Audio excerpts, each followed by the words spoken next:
반갑습니다. 시간이 되었습니다. 다 같이 올려드린 대로 찬송가 이 눈에 아무 증거 아니 배워도 통일 찬송가 344장 새 찬송가 545장 이 눈에 아무 증거 아니 배워도 통일 찬송가 344장 새 찬송가 545장 찬양 드림으로 주일 저녁 라이브톡 예배를 시작하겠습니다. 이 눈에 아무 증거 아니 배여도 믿음만을 가지고서 늘 걸으며 이 귀에 아무 소리 아니 들려도 하나님의 약속 위에 서리라.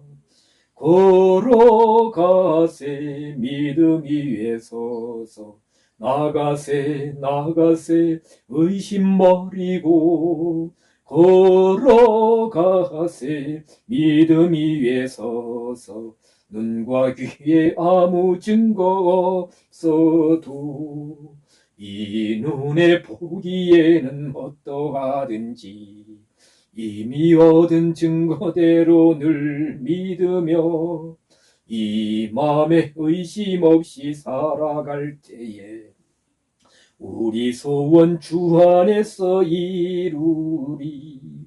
걸어가세 믿음 위에 서서 나가세 의심 버리고 걸어가세 믿음 위에 서서 눈과 귀에 아무 증거 없어도 당신의 거룩함을 두고 맹세한 주 하나님 아버지는 참 미쁘다.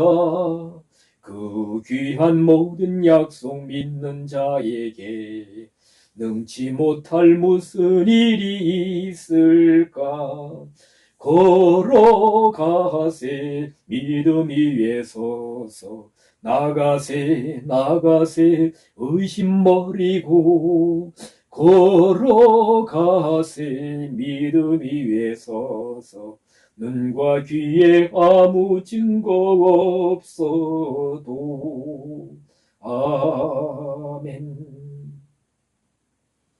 자, 오늘 같이 보실 하나님 말씀은 올려드린 대로 요한복음 4장 43절부터 좀 깁니다. 51절까지 보겠습니다. 요한복음 4장 43절로 51절 제가 봉독하겠습니다. 이틀이 지남에 예수께서 거기를 떠나 갈릴리로 가시며 친히 증거하시기를 선지자가 고향에서는 높임을 받지 못한다 하시고 갈릴리에 이르심에 갈릴리인들이 그를 영접하니 이는 자기들도 명절에 갔다가 예수께서 명절 중 예루살렘에서 하신 모든 일을 보았습니다. 예수께서 다시 갈릴리 가나에 이르시니 전에 물로 포도주를 만드신 곳이라. 왕의 신하가 있어 그 아들이 가버나움에서 병들었더니 그가 예수께서 유대로부터 갈릴리에 오심을 듣고 가서 청하되 내려오셔서 내 아들의 병을 고쳐주소서 하니 저가 거의 죽게 되었습니다. 예수께서 가라사대 너희는 표적과 기사를 보지 못하면 도무지 믿지 아니하리라. 신하가 가로되 주여 내 아이가 죽기 전에 내려오소서. 예수께서 가라사대 가라 네 아들이 살았다 하신대 그 사람이 예수의 하신 말씀을 믿고 가더니 내려가는 길에서 그 종들이 오다가 만나서 아이가 살았다 하거늘. 아멘. 좀 시간상의 문제로 짧지만 54절까지 다 보아야 되는데 54절까지는 다 같이 보지 못했습니다. 자, 오늘 요한복음 4장 43절로 51절 말씀으로 올려드린 대로 참 믿음의 길이라는 제목으로 같이 말씀을 나누도록 하겠습니다. 자, 제가 지난주에 앞에 본 요한복음 말씀으로 예수님과 이틀을 라는 제목으로 말씀을 나누었습니다. 그렇죠? 수가성 여인의 전도를 듣고 예수님께 나왔던 그 사마리아인들이 사마리아 수가성 사람들이 예수님을 자기 동네로 마을로 초청하셨다. 그래서 예수님께서 우리가 이해할 수 없지만은 초청을 받고 바로 이렇게 그 동네로 들어가셔서 잠시 머물다가 계신 곳이 아니라 이틀을 계셨다. 이틀. 그렇죠? 이틀을 계셨다. 그래서 41절 예수의 말씀을 인하여 믿는 자가 더욱 많다.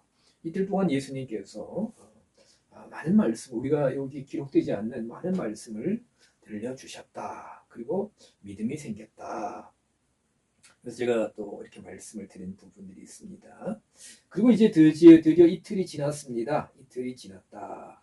우리 한글 성경은 이틀이 지났다 했지만은 지난다 하는 단어가 보면 메타라는 단어입니다. 요즘 메타라는 단어를 많이 씁니다. 특히 뭐 온라인상 하여튼 이렇게 같은 메타 하는데 뭐 지난번에 어떤 분이 라디오에서 메타는 헬라어의 초월을 의미한다 그러는데 초월보다는 메타는 1차적인 의미는 함께라는 뜻입니다. 함께. 그리고 후예라는 뜻도 있습니다. 그래서 이틀 후예라고 볼 수도 있겠지만 이틀 이 일이 지남에 했을 때 지났다 할 때가 메타인데 메타를 어떻게 쓰느냐?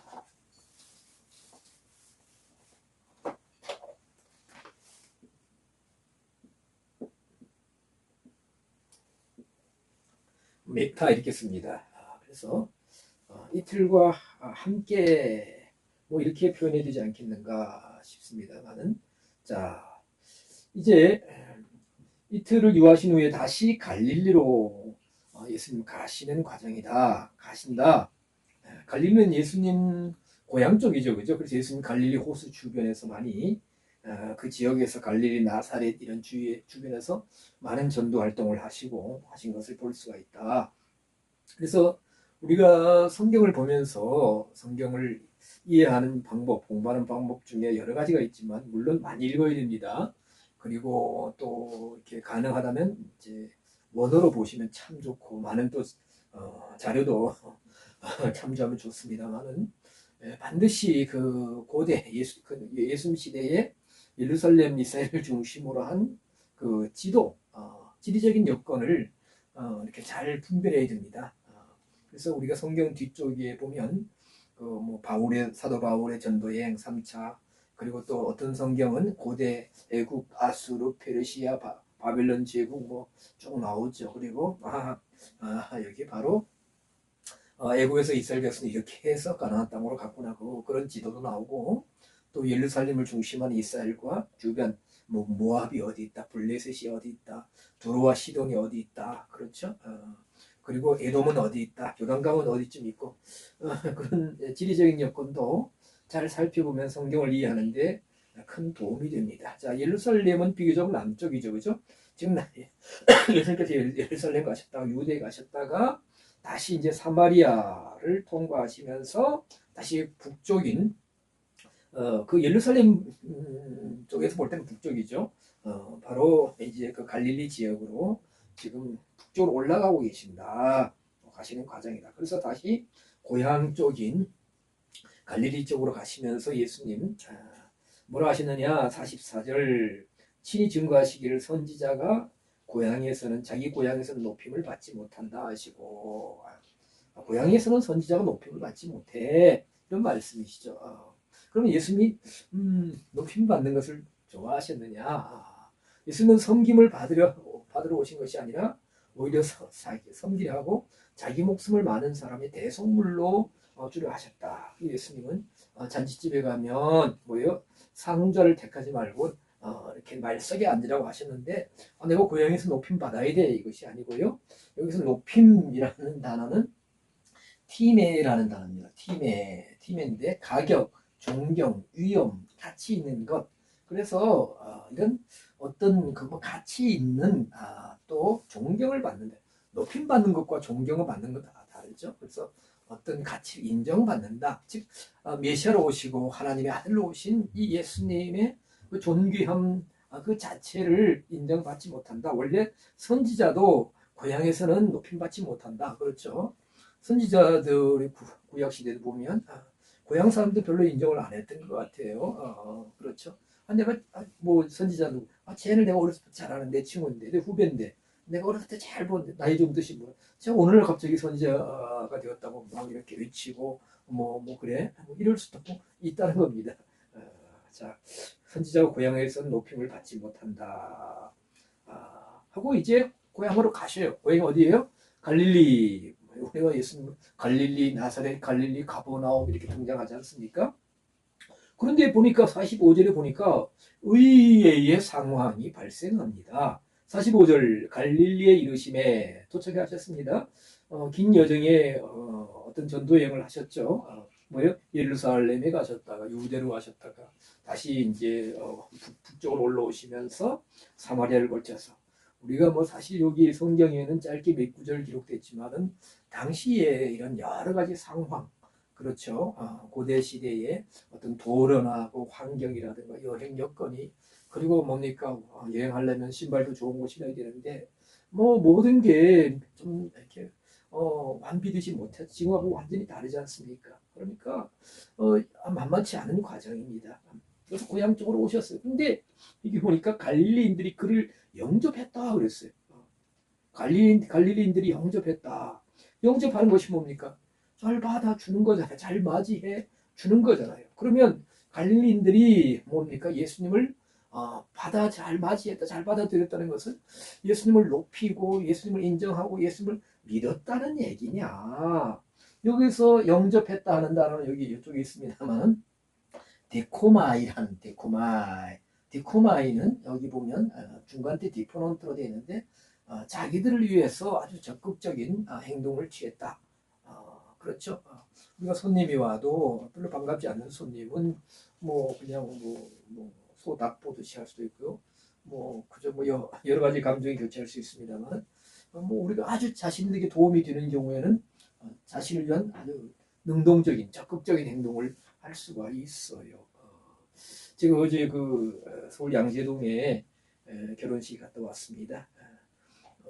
저 집사람이 오랜 그 친구가 사위를 보는데 그래서 남편 집사님도 만나고 오랜만에 만났죠. 남편 집사님은 한 30년 만에 보았나요. 그런데 이제 그 보니까 양쪽 사돈이 있습니다. 그러면 그 사돈끼리 서로 만나면 어떤 자세로 만날까 나중에라도 혼자 잠깐 생각해봤습니다만은 자 여기서 데코마이는 받다, 취하다, 주체적, 수동적으로 어떤 사람에게 제공하다 라는 단어입니다. 데코마이. 자신을 위해서 그 예수님을 자신들을 위해서 그들이 예수님을 이렇게 맞아들였다. 그러면 우리가 영접하다 하면 우리 성도님들이 또 영상을 보시는 분들이 제일 먼저 떠오르는 성경 구절이 있을 것입니다. 어디예요? 요한복음 1장 12절. 요한복음 1장 12절 뭡니까? 영접하는 자 곧 그 이름을 믿는 자들에게는 하나님의 자녀가 되는 권세를 주셨습니다. 영접하는 자는 믿는 자다 이런 어떤 그 정리가 우리가 이렇게 정리가 된 것 같아요. 영접하는 자 믿는 자 요한복음 1장 12절. 그러나 요한복음 1장 12절의 영접은 람바노입니다. 람바노 데코마이가 아니고요. 람바노는 자발적으로 능동적으로 취하는 것이다. 받아들이는 것하고는 조금 다릅니다. 자 그러면 영접함이 믿음인가? 영접했다는 것이 예수님을 믿었다는 것인가? 그런데 여기 보면 45절에 딱 한 절 나옵니다. 그리고는 이 사람들이 왜 예수님을 영접했는지 물론 이제 간단히 이유 나오는데 그리고 이 사람들이 예수님을 믿었다 뭐 믿음을 가졌다 이런 말씀이 안 나오고 46절 이하에 오히려 갈릴리 가나 지역에 어떤 사람이 뭐 어떤 한 가정이 어떤 사람이 먼저 믿고 그리고 온 가정이 예수님을 믿게 되었다. 즉 45절에 갈릴리 사람들이 예수님 영접했지만 그들이 어떤 마음으로 영접하고 믿음을 갖게 되었다고는 안 하고 오히려 46절에 참믿음을 가진 사람들은 어떤 경우에 예수님에 대한 참믿음을 갖게 되었느냐라는 말씀이 나온다는 것입니다. 그래서 제가 오늘 말씀의 제목을 참 믿음의 길이라 했는데 자 그러면 이 갈릴리 사람들이 고향 사람들이 예수님을 영접한 이유가 무엇일까? 왜 영접했을까? 더 이상 성경은 자세하게 말씀하지는 않습니다. 분명히 내가 고향 가면 선지자들이 고향에서 높임받지 못하는 것처럼 나도 환영을 받지 못할 거야, 인정받지 못할 거야 라고 제자들에게 말씀하신대. 하니까 뭐 갈릴리 사람들이 여기 보면 그들 해서 복수 3인칭입니다. 복수 3인칭. 그러니까 얼마나 되는 사람인지 모르겠지만 그들이 예수님을 막 영접했다는 거예요. 영접했다는 거예요. 자, 그래서 이 영접한 표면적인 이유가 뭐냐? 여기 보면 이는 자기들도 명절에 갔다가 어디 갔어요? 예루살렘에 갔죠. 예수께서 명절 중 예루살렘에서 하신 모든 일을 보았음이더라. 이 갈릴리 사람들도 유대인 명절, 앞에 보면 요한복음 2장에 나옵니다. 6월절 명절에 예수님이 예루살렘 성전에 올라가셨죠. 그리고 그 성전에서 장사하는 사람들, 비둘기 파는 사람들, 돈 받고 하는 사람, 돈 받고 주는 환전상들, 그 성전을 더럽힌 것을 보고 뭡니까? 노끈을 채찍으로 만드셔서 막 휘두르고 비둘기 파는 사람들, 돈 받고 사람들 막 의자를 둘러 보시면서 내 아버지 집으로 장사하는 집을 만들지 말아라 하시면서 기록된 바 뭐요? 내 아버지 집은 만민의 기도하는 집인데 너희들은 강도의 소굴을 만들었다면서 성전 청결 그런 작업을 청결 시키는 일을 하셨어요. 그때 예수님 모습은 굉장히 뭐 무섭죠. 어떻게 그 유학하신 예수님께서 거기 많은 사람들이 그 장사꾼들이 여러 명 있었는데 그리고 다 뭐 우리가 기가 셉니다. 바다에서 일하시는 분들도 기가 세고 현장에서 노동하시는 분들도 기가 세고 또 장사하는 사람들도 기가 셀 겁니다. 만만치 않을 겁니다. 사실 뭐 혈기 없는 사람 성깔 못 부리는 사람 어디 있겠습니까만은 이들은 또 대제사장들이 어떤 뭡니까 뒷백백 든든한 대제사장들이라는 어떤 든든한 아주 백그라운드를 가지는 사람 누가 우리를 건드려 했을지 모르겠습니다만 예수님께서 막 둘러엎으시고 막 채찍으로 막 때리고 막 그걸 보았다는 거예요. 그걸 어디 갈릴리 명절에 같이 예루살렘에 올라갔던 갈릴리 사람들 예수님 고향 사람들도 보았다. 다른 사람들도 보았다. 그리고 보면 우리가 또 2장 23절에 요한복음 2장 23절에 보면 예수님께서 그 이후에도 예루살렘에서 많은 표적들을 행하셨다. 그러니까 성전 청결을 하시고 그리고 예수님이 다른 사람들에게 이렇게 뭐 박해를 받으시거나 예루살렘에서 추방당하시고 아니면 잡혀가서 대제사장들이 너 죄송합니다만 어디서 와서 누구야 어디 여기서 이렇게 그런 제자나 위협이나 어떤 어떤 일을 당하지 않으시고 계속해서 표적을 행하셨다는 다 갈릴리 사람들이 보았습니다. 그러면 그렇게 보았기 때문에 영접했다라고 하는데 우리가 일차적으로 생각하면 우리 고향에 있던 우리 고향 사람이 예루살렘에서 대단한 일을 했어. 성전 청결, 그 대제사장들이나 그 유대인 종교 지도자들 앞에 기가 죽지 않고 당당히 했어. 뭐 그런 면에서 어떤 인정한 것도 있겠지만은 또 표적들을 행하는 것을 해가신 것을 보았다.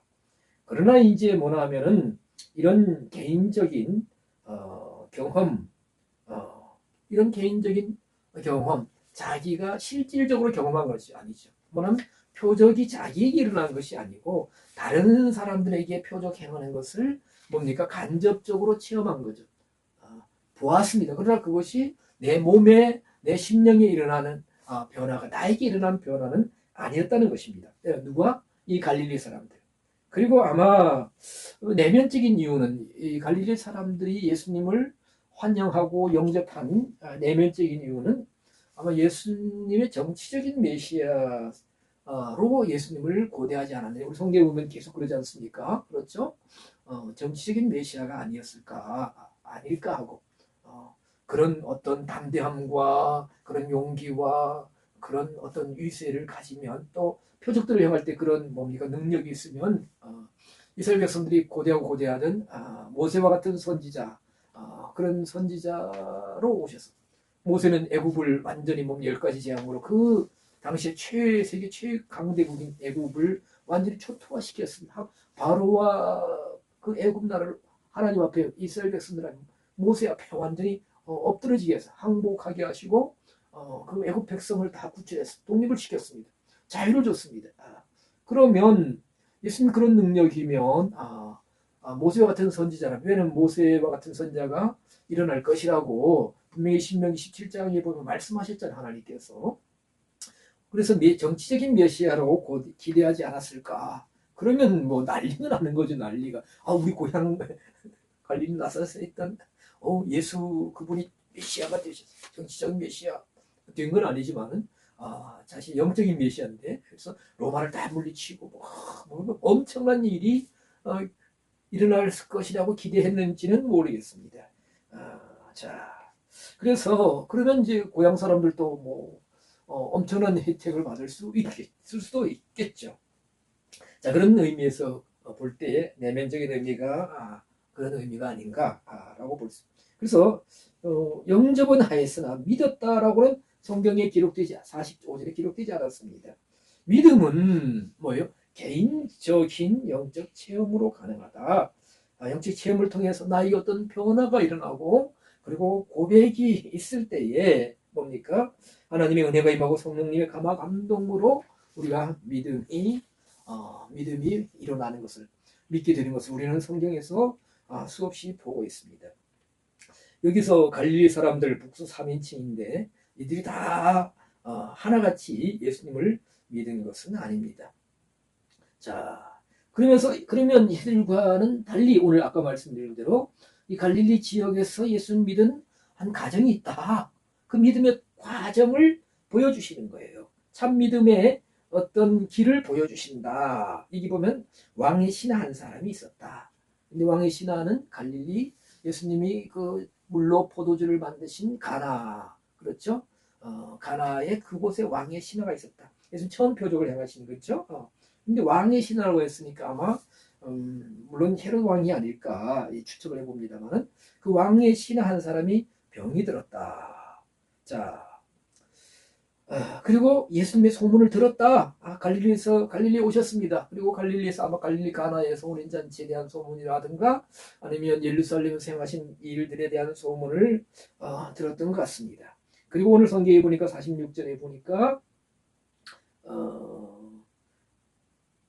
47절 예수님께로 갔습니다.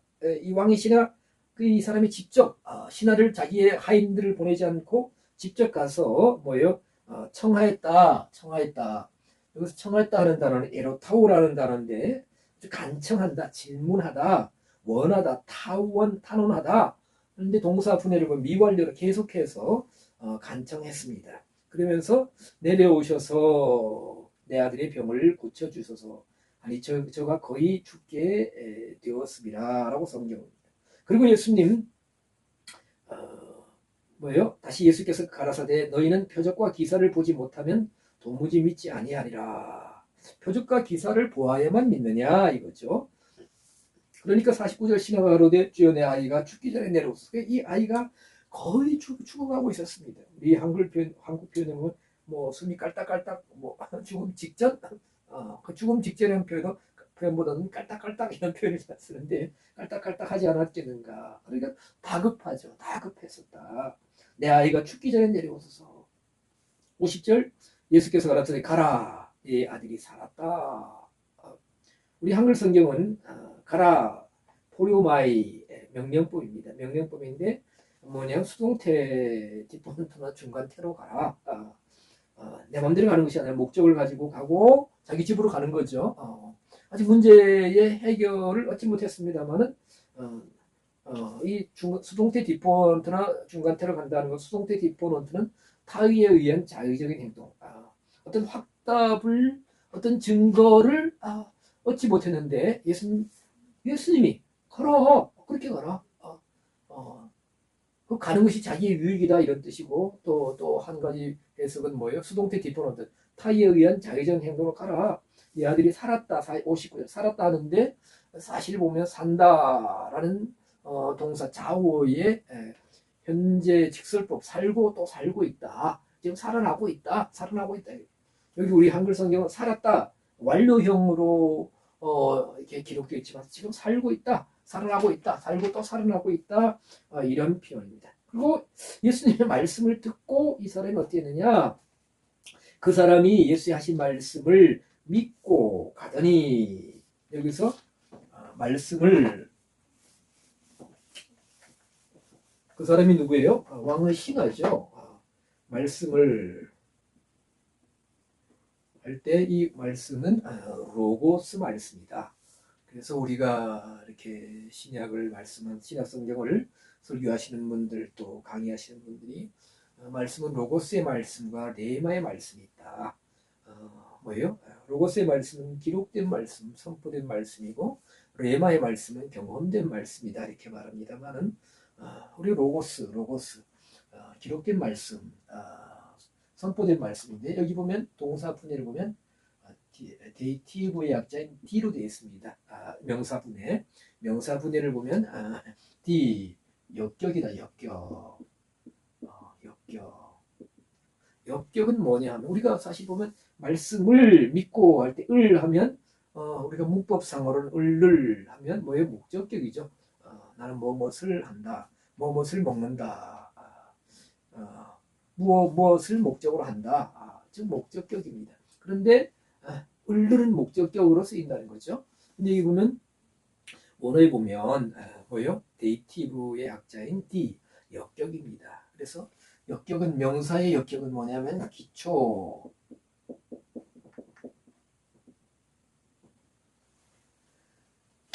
토대 뭐 굳건함 이런 뜻이에요. 굳건하다 뭐 이런 뜻이에요. 어떤 안정, 확립되었다 이런 뜻을 의미를 가지고 있다는 겁니다. 제가 늘 말씀드려요. 헬러 명사는 5격이 있다. 전부 소유격, 역격, 주격, 목적격 그리고 호격이 있다. 호격. 근데 소유격은 뭔가를 소유한다. 뭔가를 내가 깨달아서 소유한다. 뭔가 지식을 깨달아 소유하는 것입니다. 역격은 그 깨달은 지식을 나의 기초로 삼고 토대로 삼는다. 그렇죠. 아무리 말씀을 깨달아도 그것을 기초로 토대로 삼지 않을 경우에는 더 이상 그 말씀은 역사하지 않습니다. 단순히 머릿속에만 있는 게 있으면 아무 의미가 없다는 거죠. 자, 그래서 그것을 기초로 삼는다, 토대로 삼는다, 굳건하게 생각한다. 그래서 우리가 이 기초 토대가 될 때 뭔가 뭐예요? 우리가 세상에서도 일이 진행됩니다. 그렇죠? 그 전에 저도 이제 진해에서 이렇게 땅을 매입해서 이제 교회를 이제 지으려고 했던 적이 있습니다. 그런데 토목 설계를 하더라고요. 토목 설계. 토목 설계를 하고 이제 또 이제 건물 설계 이렇게 진행되는 것을 보았습니다. 자, 기초. 그래서 우리가 뭐예요? 건물 지을 때도 기초를 어떻게 잘 다지느냐, 잘 다지느냐. 큰 도시에 가보면은 놀랄 만한 일들이 있습니다. 큰 건물 이렇게 복합 여러 건물에 이렇게 보면 지하가 이렇게 차를 타고 이렇게 몇 층, 뭐 4층, 5층까지 내려가면서 주차장이 있는데 참 그 지하 주차장을 그렇게 만들고 또 주차장 뭐 지하에다가 뭐 이런 여러 가지 시설이 되어 있는데 그러면 그 이런 시설하고 기초를 팔 때 얼마큼 정말 확고하게 단단하게 할까 그런 생각을 해봅니다. 자, 로고스 말씀이 기초가 되었어. 그렇죠? 그러니까 내 아들이 지금 죽어간다 신하 같은 경우에 그러면 우리가 뭐 고대 지금도 보니까 뭐 저도 뭐 산에 가서 약초 조금 하죠. 어떤 약이 좋습니다. 어느 의사 또 뭐 어떤 뭐 민속의 뭐요 대체 의료 행위자 아니면 어느 병원에 뭐 어느 뭐 전문가 등등 뭐 여러 가지 있을 수가 있죠. 그런데 이 사람은 그 다급한 상황 속에서도 환경 속에서 예수님께 나와서 예수님 말씀을 믿고 그 말씀이 기초가 되었다. 기초 토대가 되었고 튼튼하게 여겨졌고 확고하게 되었다. 그래서 그 말씀을 믿고 갔다 계속 가고 있었다. 그리고 이제 결과 52절부터 53절에 보면 그 뭡니까? 여기 51절 내려가는 길에서 그 종들이 오다가 만나서 아이가 살았다. 자기 집으로 내려가고 있었다. 근데 그 종들이 주인을 만나러 왔습니다. 왜냐면 이 기쁜 소식을 전하기 위해서 뭐냐면 도련님이 살았습니다 이거죠. 그 아이가 살았습니다. 도련님이 살았다는 거죠. 살아났습니다. 그 현장에 없어도 자기 예수님 앞에 왔기 때문에. 그래서 언제는 아느냐라고 52절에 낫기 시작한 때를 물으니까 어제 제 7시의 열기가 떨어졌다. 그러니까 좀 시간이 좀 경과됐던 것 같아요. 어제라고 한 표현. 그래서 그때가 언제냐? 아비가 예수님께서 그 아비에게 내 아들이 살았다 하신 말씀이 있다 말씀하신 그때인 줄 알고 자기와 그 온 집이 다 믿으니라 라고 성경은 말씀하고 있어요. 아, 예수님이 내 아들이 살아나고 있다 하신 그때부터 내 아들이, 그러니까 열기가 떨어졌다, 열병에 걸렸던 것 같아요. 그때인 줄 알고 온 집안이 다 믿었다. 그래서 이것이 예수님께서 유대에서 갈릴리로 오신 후 행하신 두 번째 표적이다라고 54절에 말씀하고 있습니다. 자, 믿음의 조건을 참 믿음의 길을 봅시다. 이 왕의 신하, 자신의 한계 상황이 있었습니다.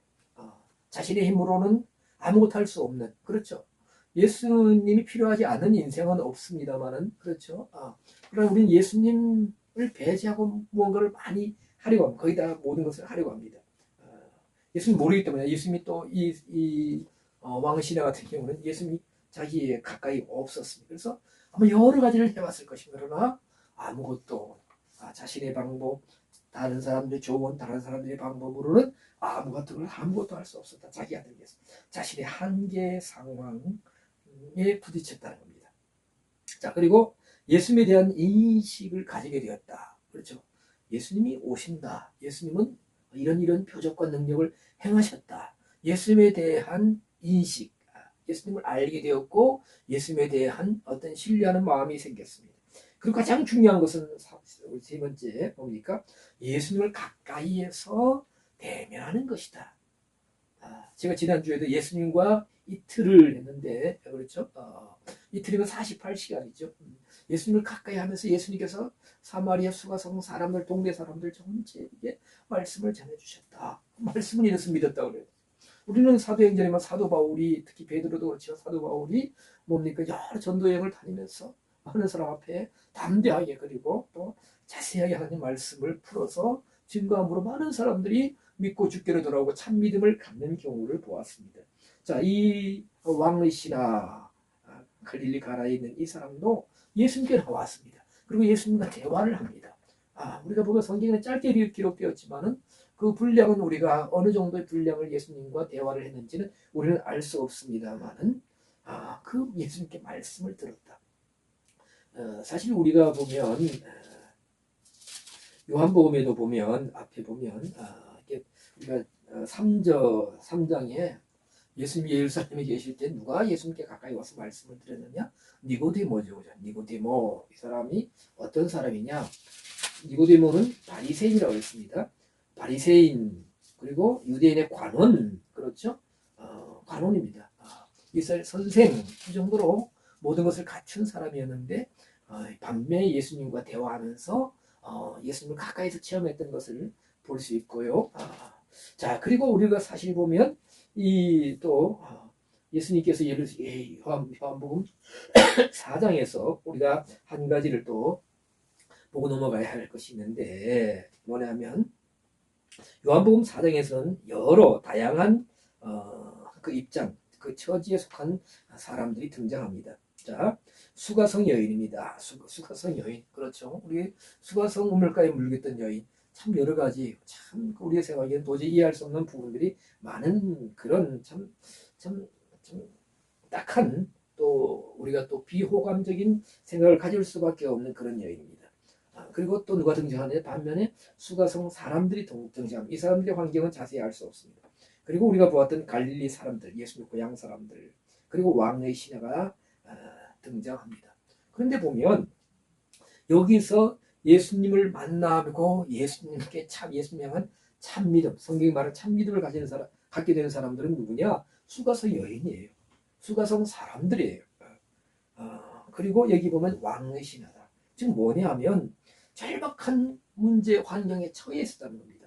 수가성 여인, 아까 말씀드린 우리가 너무나 잘 아는 정말 그 비참한, 그리고 정말 우리가 알 수 없는 여러 가지 문제에 처한 사람.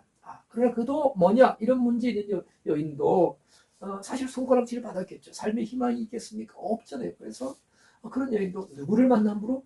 예수님을 만나고 꽤 오랜 시간 예수님과 대화하면서 예수님으로부터 뭡니까? 뭐 영원히 목마르지 않는 생수에 관한 말씀을 듣고, 그리고 예수님을 뭐예요? 선지자로 또 메시아로 고백하게 되는 것을 볼 수가 있습니다. 그리고 물동이를 버려두고 동네로 뛰어들어가서 예수님을 증거하는 놀라운 인생에 정말 대단한 변화가 일어났죠. 참 믿음을 갖게 되었습니다. 그럼 수가성 사람들, 사마리아의 수가성 사람들, 이 여인과 한 동네 사는 사람 어떤 사람들이냐 자세히 알 수 없어요. 그러나 사마리아라는 지역 자체가 뭐예요? 이스라엘 땅에 있는 이방 지역이다. 그렇죠? 아수르 사네립 왕 때, 사네립 왕 때인가요? 사네립 왕 때죠. BC 722년 호세아 북이스라엘 왕 호세아 9년에 함락되면서 멸망하면서 사네립 왕이 그 지역에 있는 많은 사람들 여러 나라로 강제 이주시키고 그리고 여러 이렇게 북쪽 동쪽에서 이방 민족들을 강제 또 그 사마리아 땅에 이주시켜서 인종과 인종 그렇죠? 전통적으로 그리고 종교적으로 문화적으로 혼합된 지역. 그래서 같은 이스라엘 경내에 있었지만 사마리아 지역은 뭐예요? 이방화되었다. 어두운 땅이다. 그래서 사마리아인들이 유대인들과 함께하지 못하고 늘 뭡니까?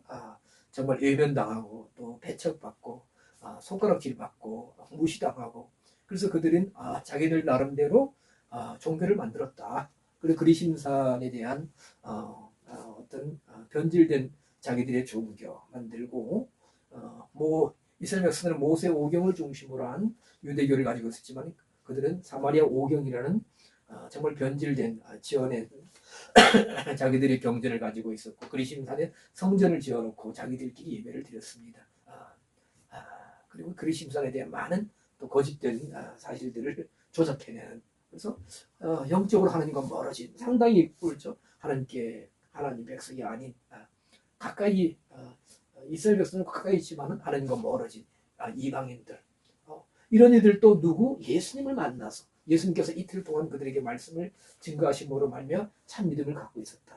아까 방금 지금까지 본 그 갈릴리 가나의 왕의 신하 아들이 죽어가는 그 사람도 누구예요? 예수님 앞에 나와서 대화하고 말씀을 들음으로 말미암아서 그 아들이 그리고 살아남으로 인해서 자신과 또 자기 가족이 예수님을 믿게 되었다. 그럼 여기 요한복음 4장에서 딱 한 부류는 아까 보았던 남은 한 부류가 누구냐? 예수님과 동향 사람들, 고향 사람들, 갈릴리 사람들. 이들이 예루살렘 올라갔어요. 그런데 여기 보면 수가성 그 사마리 우물가에 있던 여인이 뭐예요? 예루살렘 올라갔느냐? 그렇죠. 이들은 예루살렘에 사마리아인들이 예루살렘 올라가서 예배를 드릴 수도 없어요. 그 예수님이 성전 청결 작업하시고 성전 청결한 일을 하시고 많은 표적을 행하는 보았느냐? 안 보았습니다. 보지 않았어요. 그러면 또 두 번째 부류 누구예요?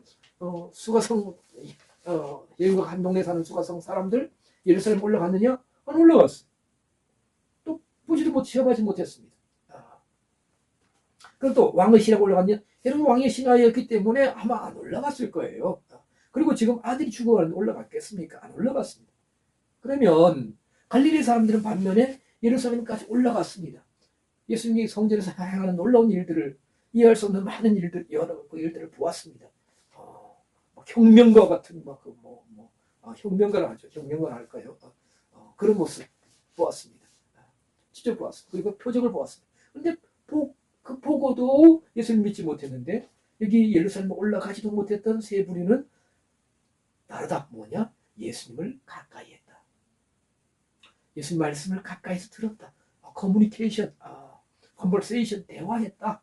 주로 예수님께서 이끌어 가시고 주도적으로 하시지만 그 말씀을 통해서 그래서 로마서는 믿음은 뭐예요? 들음은 뭐예요? 그리스도의 말씀으로 말미암느니라. 그래서 우리가 참 믿음의 조건, 자신의 한계 상황, 예수님에 대한 인식, 그리고 예수님의 가까이서 체험, 뭐예요? 그렇죠?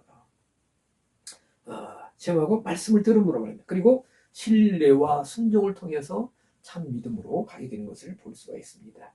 자, 오늘 말씀을 마치겠습니다. 우리는 어떤 처지에 있느냐?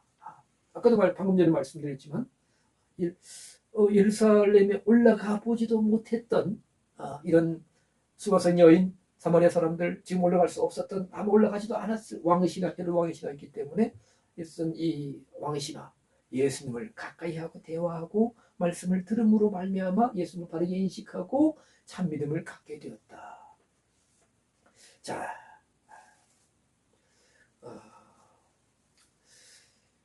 참 시대가 복잡합니다. 여러 가지 많은 일들이 있었는데 오늘날 많은 사람들이 교회를 가리키고 또 우리 믿는 성도들 가리켜서 참 교회냐, 참으로 믿는 사람들이냐, 하나님을 믿느냐, 누구를 믿느냐, 목사를 믿느냐, 성경을 믿느냐, 뭘 믿느냐라고 많은 의구심을 가지고 있습니다. 많은 질문을 던지고 있습니다. 또 질타를 하고 있습니다. 그래서 어떤 때는 저도 하도 이렇게 교회가 세상 사람들로부터 이런 질타를 받고 또 여러 가지로 이제 외면을 당하고 하다 보니까 저는 내세울 건 없지만 어디 가서 제가 목사입니다라는 말을 하기가 참 곤란한 때가 있어요. 또 제가 믿는 사람입니다 하고 그것을 말하기가 좀 난처한 때가 있습니다. 우리의 믿음은 어떠냐? 우리의 믿음, 우리는 참 믿음이냐? 참 믿음을 가지고 있느냐? 성경적인 믿음을 가지고 있느냐? 우리의 믿음을 점검해봐야 됩니다. 너희가 믿음에 있는가 너희 자신을 시험하라. 고린도서에 있는 말씀처럼 우리가 참 믿음을 가지고 있느냐? 참 믿음의 길, 저는 성경적으로 제가 누차 이렇게 말씀드렸는데 믿음의 소유격, 하나님에 대한 예수님에 대한 바른 지식을 깨달았고 소유해야 됩니다. 그럼 거기서 끝나는 것이냐? 아닙니다.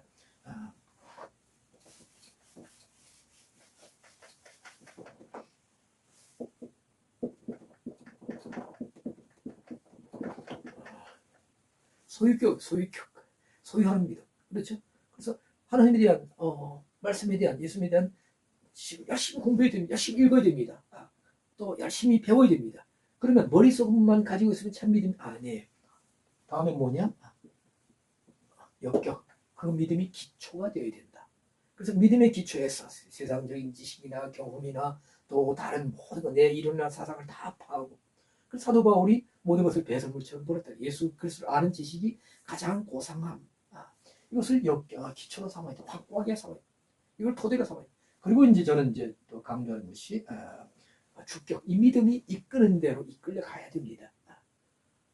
가슴 속에 어떤 확고한 신뢰나 확고한 상태 기초로 삼는 이런 상태만 머무는 것이 아니라 이 믿음이 이끄는 대로 나가야 됩니다. 믿음이 나를 이끌어 가야 돼요. 그 믿음 말씀에 의해서. 또 뭐냐? 마지막으로 목적격. 이 믿음의 목적이 무엇이냐?